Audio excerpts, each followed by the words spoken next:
Saya memang sengaja mau memberi kajian yang ringan tapi bermakna karena agama ini sebetulnya dimulai hal-hal yang ringan.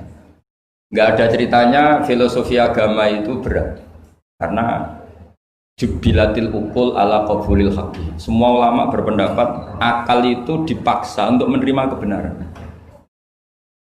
Saya pernah ditanya seorang dokter, dia tanya gini, apa zina itu kan enak, kenapa haram? Lalu tidak enaknya zina di mana? Terus dia saya tantang, andai kan zina wajib kamu bingung, kok bisa? Kalau setelahnya terus tak suruh lagi kamu bisa, ya udah bisa.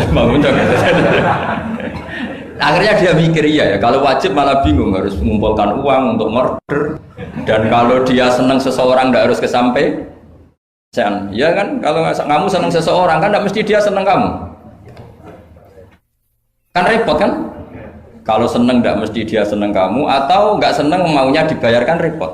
Mendingan diharamkan terus tidak usah, kan enak malah. Tidur di kamar happy santai. Syukur-syukur itu terganti oleh sujud, oleh munajat, oleh kesenangan-kesenangan yang religi. Misalnya maling diharamkan ya enak, kalau kita boleh maling malah digebuki orang malah repot. Barokahnya diharamkan tidak dapat pahala, tidak digebukin orang gitu. Sama, jadi perlu membuat argumentasi agama itu penting. Selama ini ada kesolehan-kesolehan amatir, itu yang sering saya kritik setiap saya ngaji itu kesolehan apa? Amatir. Misalnya gini, kadang-kadang orang ngeluh gini, Islam itu repot, mau kebar gak boleh, mau bebas gak boleh, andai kan boleh semua kan enak.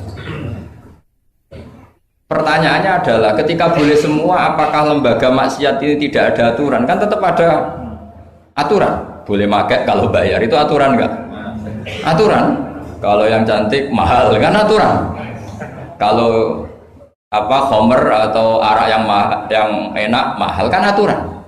Artinya gini, di tempat yang maksiat pun banyak apa?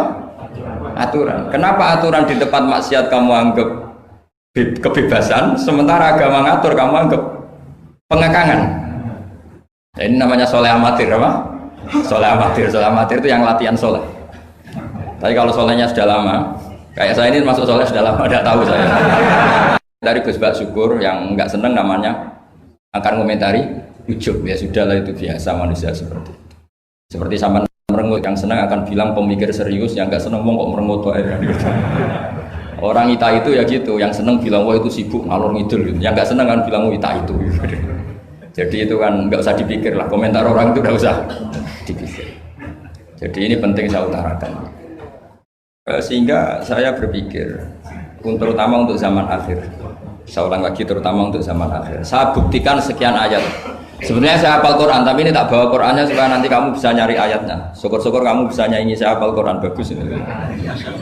Kalau enggak ya kacau ya. Sekarang banyak orang bantah apa orang hafal Quran, dia sendiri enggak hafal. Saya sering di Jogja, saya mau tanya tafsir sama jenengan, karena tafsir Kemenak tuh ada kesalahan sekian 2000 itu, tak tanya kamu hafal Quran enggak? Aduh repot ini pada saya. Ini kayak Tyson tinju sama Elias Pikal gitu. Kalau kelasnya nggak sama mati misalnya kan.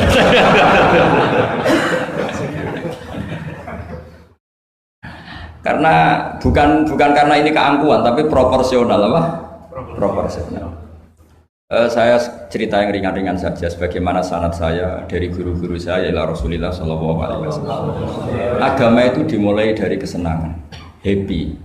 Faroh kalau dalam bahasa Arab al-faroh. Ayatnya jelas kul bi fadlillah wa bi rahmatih fa bidzalika falyafrahu. Ingat Muhammad dengan fadl Allah, anugerah Allah dan rahmatnya, kemudian dengan itu kamu harus senang. Sehingga dengan senang kepada Allah dan Rasul itu nikmatnya Masya Allah. Andai kan senang itu bisa ditakar, orang yang sedang tahajud menangisi dosanya plus menangisi nasibnya kalau di perantauan.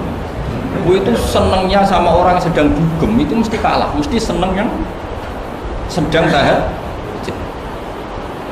Karena orang-orang maksiat itu punya orang-orang susah. Oh, tidak susah gimana? Setelah itu semua ditanya senangnya di mana? Tidak tahu dia mabuk. Sementara senang kamu ingat betul tadi malam saya nangisi dosa-dosa saya, nangisi nasib saya, kemudian tenang karena kembali ke Allah, kembali ke Rasul. Itu luar biasa senangnya. Tapi masalahnya sekarang ibadah itu kayak ancaman. Kalau ada pondok mewajibkan tahajud itu santrinya itu sudah mendelik dulu.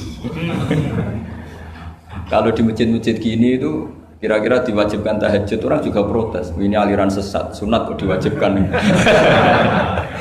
Jadi agama itu banyak keunikan, tapi yang jelas saya pastikan kamu harus senang.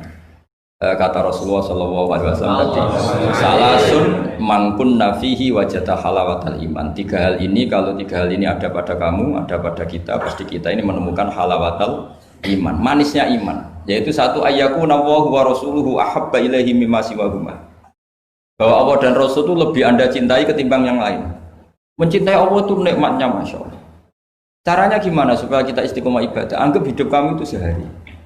Saya ini di Jawa, celok besar, tapi punya uang 200.000 itu ngira banyak sekali. Bukan banyak, banyak sekali. Karena saya ngitung hidup itu per hari. Karena aturannya orang soleh, sama tak ijazahi, pasti kamu gak mau. Karena kamu pecinta won. Pasti tidak mau. Syarat sahnya orang soleh itu harus nganggap hidup itu hanya sehari. Hanya apa?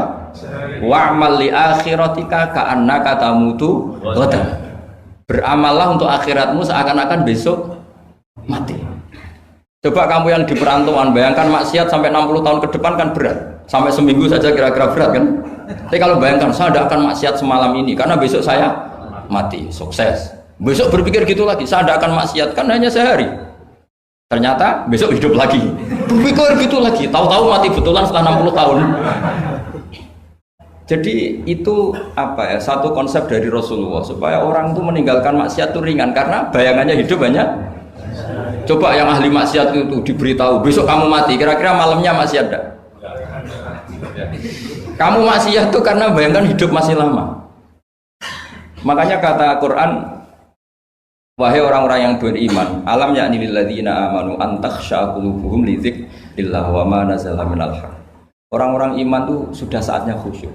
Kamu jangan seperti orang-orang dulu. Orang-orang dulu fatola alaihimul amadu faqasat qulubuhum. Orang itu menjadi wangkot, menjadi keras hatinya karena merasa hidupnya itu panjang. Ini penting, ini konsep-konsep yang ada di hadis sahih, jadi tidak perlu kamu soal ini sahih apa enggak, tak pas